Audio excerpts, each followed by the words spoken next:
வேட்டையன் பட போஸ்டர்ஸ பார்த்து என்ன தலைவர் கண்ணு தெரியாத மாதிரி நடிச்சிருக்காரான்னு வெளாட்டா கேட்டாங்க. போற போக்க பார்த்தா அதுதான் வேட்டையன் பட கதையா இருக்கும் போல.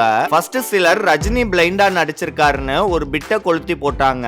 அத பார்த்த ஃபேன்ஸ் புக் படிக்கிற மாதிரிலாம் ஸ்டில்ஸ்ல காட்டியிருக்காங்க. சோ பிளைண்டா இருக்காதுன்னு சொல்லிக்கிட்டு இருக்காங்க.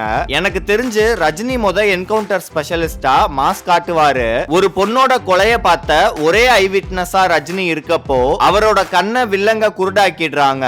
இதுக்கப்புறம் கண்ணு தெரியாத ரஜினி எப்படி ரிவெஞ்ச் எடுத்து சாலிட் ப்ரூஃபோட அந்த கேஸ கண்டுபிடிக்கிறாருன்றது வேட்டையன் படத்தோட மீதி கதை. இந்த போர்ஷனை ஞானவேல் ஜெய்பீம் ஸ்டைல்ல ஹேண்டில் பண்ண வாய்ப்பு இருக்கு. ரொம்ப நாளா சீரியஸான ரோல்ஸ் பண்ணிட்டு இருந்த ஃபகத் ஃபாசில் இந்த படத்துல ஹியூமர் பண்ணிருக்காரு. வேட்டையன் ஆயுத பூஜை லீவுக்கு அக்டோபர் மாசத்துல ரிலீஸ் பண்றதுக்கு பிளான் போய்கிட்டு இருக்கு. லோகேஷ் கனகராஜ் டைரக்ஷன்ல ரஜினி நடிக்கிற தலைவர் 171 படத்துக்கு கழுகுன்னு டைட்டில் வச்சிருக்கதா நியூஸ் லீக் ஆகுது. கழுகுன்ற பேர்ல ரஜினி 1981ல ஒரு படம் நடிச்சாரு. விக்ரம்ல கமலுக்கு பண்ண மாதிரி இந்த தடவை ரஜினியோட பட டைட்டிலேயே அவருக்கு வைக்க போறாங்க.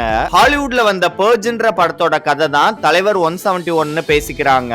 இந்த படத்துல ரன்வீர் சிங்க நடிக்க வைக்க பேச்சு போய்கிட்டு இருக்கு. லேட்டஸ்டா மைக் மோகன் வில்லன் ரோல்ல நடிக்கிறாரு. ஷாருக் கான் கேமியோ பண்றாருன்னு ஏதோ நியூஸ் வந்துட்டு இருக்கு. இது கூடவே த்ரிஷா, சிவகார்த்திகேயன், லாரன்ஸ், விஜய் சேதுபதி, சோபனா பேரும் அடிபடுது. கைதி மாதிரி ஒரு நாள் நைட்ல நடக்கிற கதை தான் படம்னு சொல்றாங்க.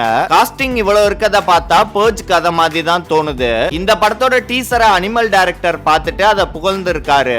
22ஆம் தேதி இந்த படத்தோட டீசர் வரட்டும். பர்ஜ் கதைக்கு சிமிலரா இருந்தா அதை பத்தி ஒரு தனி வீடியோ போட்டுடுறேன். குறி வச்சா